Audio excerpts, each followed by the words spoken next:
अस्सलाम वालेकुम जी। फ़ियाज़ रामे आप लोगों से मुखातिब है और उम्मीद है आप सब लोग खैरियत से होंगे। और बात करेंगे जनाब सीमा हैदर केस के हवाले से। आज की वीडियो बड़ी अहम है, आप पूरी वीडियो देखिएगा। सबसे पहले तो मैं इंसार बर्नी साहब की ट्रस्ट के हवाले से बहुत ज़्यादा अफ़सोस का इज़हार करता हूँ कि उनका एक डॉक्यूमेंटेशन का और बहुत सारी चीज़ों का नुकसान हुआ और उस पे हमारी हमदर्दियाँ और हमारी दुआएँ उनके साथ हैं।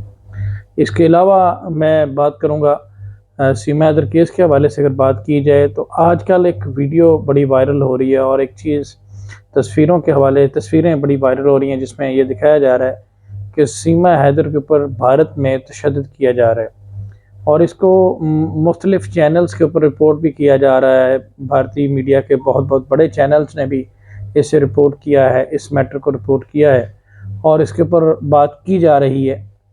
तो इस हवाले से बात करेंगे कि इसमें किस हद तक सदाकत है और इससे ग़ुलाम हैदर को क्या फ़ायदा हो सकता है और इसके अगेंस्ट क्या लीगल एक्शन हो सकता है। सबसे पहले तो मैं आपको बताता चलूँ कि इस बात का दावा ग़ुलाम हैदर ने 2 महीने पहले भी किया था, 2-3 महीने पहले, कि यहाँ पे इसको टॉर्चर किया जाता है और ये सारी चीज़ें और इस तरह के मामलात होते हैं। ये इंकशाफ भी किया था और ये बात भी की थी, मेरे प्लेटफॉर्म पे भी ये बात हुई थी कि उसके पास वो तमाम तर वीडियोस, तमाम तर वो एविडेंस हैदर के पास मौजूद हैं।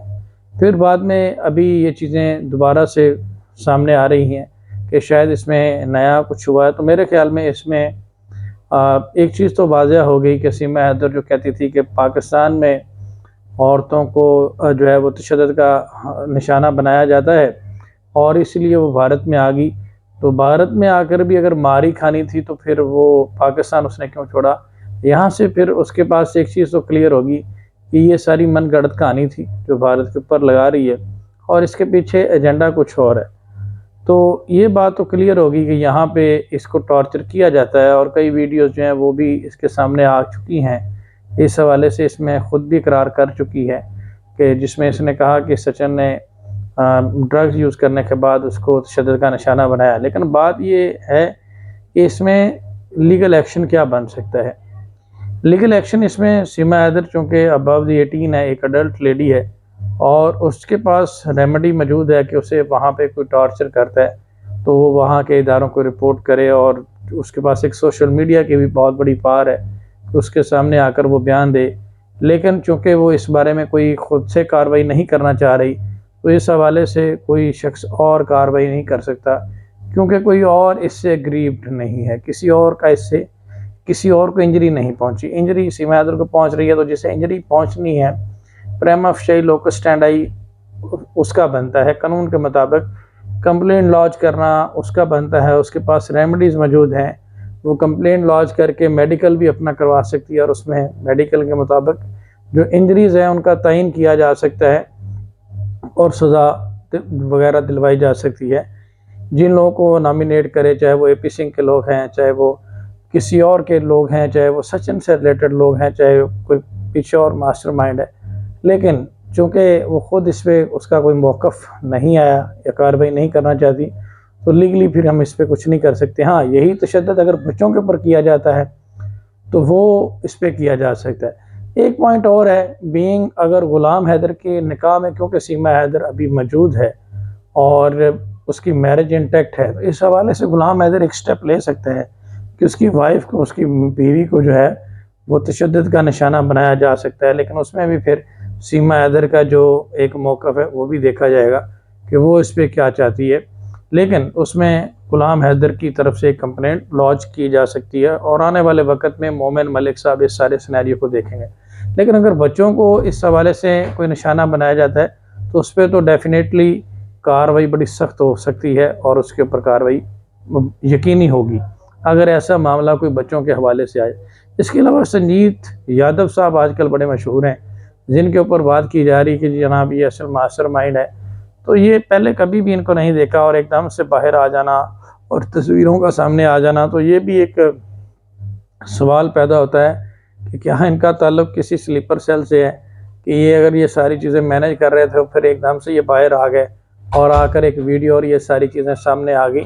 तो इस पर भी एक तहकीकात होनी चाहिए कि ये क्या चीज़ है, इसके ऊपर एक पता लगना चाहिए कि इस शख्स का ताल्लुक़ किससे है, क्योंकि बहुत सारे चैनल, बहुत सारी मीडिया जो है वो इसको रिपोर्ट कर रहा है कि जी ये असल मास्टरमाइंड। तो ये असल मास्टरमाइंड है तो फिर ATS और दीगर इदारों को इसके ऊपर भी एक कमेटी बिठानी चाहिए और उसके ऊपर भी तहकीकात करनी चाहिए। बहरहाल AP सिंह का और सचिन का जो मकरूह चेहरा है वो सामने आ गया, और इससे एक चीज़ तो वाज़ह है कि ये जस्ट दो तरफ़ा ममालिक के ताल्लुकात ख़राब करने के लिए एक कॉन्स्पिरेसी रचाएगी कि जी वहाँ पे ख़वातीन को तशद्दुद करवाया जाता है और हिंदू मुस्लिम फसादात करवाने के लिए रिलीजियस जो मैटर्स हैं उनको छेड़ा गया, रिलीजियस जो आप कह लें कि सेंसिटिव इश्यूज़ हैं उसको छेड़ा गया, और इसी तरह से ख़वातीन की मोडेस्टी को हिट करने की कोशिश की गई, जिसके ऊपर जाकर अब वो सारा जो उनका झूठ था वो एक्सपोज हो चुका है और बेनकाब हो चुका है। क्योंकि अब जिस तरह से टॉर्चर की वीडियोज़ आपके सामने आ रही हैं, पिक्चर सामने आ गई हैं, हालांकि वो वीडियोज़ छोटी छोटी हैं लेकिन उसमें देखा जा सकता है कि उन वीडियोज़ में किस हद तक टॉर्चर किया जा सकता है। लेकिन ये फाइनली फिर एप्लीकेशन तो जो है वो गुलाम हैदर की जानिब से जा सकती है, क्योंकि उसकी मिसेज हैं और वो उन वीडियो अगर सीमा हैदर प्रोवाइड करती है उस एप्लीकेशन को तो उनके ऊपर फ्रांसिक भी किया जा सकता है, सारा कुछ किया जा सकता है। लेकिन अल्टीमेटली बात यही है कि जिस खातून को इंजरी पहुंच रही है, जब वही एक्शन नहीं लेना चाहती तो फिर भारत का कोई इदारा या मोमिन मलिक साहब या कोई और जो है उसके लिए थोड़ा मुश्किल हो जाएगा वो उसमें। तो यहाँ पे फिर एक चीज़ तो क्लियर है कि इसके पीछे कोई ना कोई बड़ी कॉन्स्पिरेसी है जिसको छुपाने के लिए ये सारा मामला किया जा रहा है, और सीमा हैदर वही she is act like a machine, वो इसी तरह से कर रही है जिस तरह से उसको इंस्ट्रक्शन मिल रही है। इस तरह से एक चीज़ तो बाज़ आती है। तो यही बात है कि इस बात की भी तहकीकात होनी ज़रूरी है। AP सिंह साहब का किरदार जो है वो अभी तक बहुत ही अजीबोगरीब किस्म का किरदार है, और अभी एक नया किरदार, एक नया आशिक सामने आ गया है, संजीत यादव। इसका भी पता लगाना बहुत ज़रूरी है, और मैं इसमें यही कहूँगा कि इस पर एक तहकीकाती कमेटी बननी चाहिए जो इन सारी चीज़ों को तहकीकात करे। और बाकी मोमिन मलिक साहब तो अपना काम कर रहे हैं, क्योंकि आपको पता है कि जुडिशल प्रोसेस है वो इंशाल्लाह पूरा होना है फिर उसके बाद ही। लेकिन जेल तो यकीनी है, वो तो आपने कोशिश उनकी देख रहे हैं कि किस हद तक वो कर रहे हैं। अभी आने वाले 1-2 दिनों में एक और बहुत ज़बरदस्त किस्म का सरप्राइज़ है, इंशाल्लाह वो भी आप लोगों के साथ शेयर करेंगे। आप सब लोगों का बहुत शुक्रिया, अपना ख्याल रखिएगा, दुआ में याद रखिएगा। अल्लाह हाफिज़।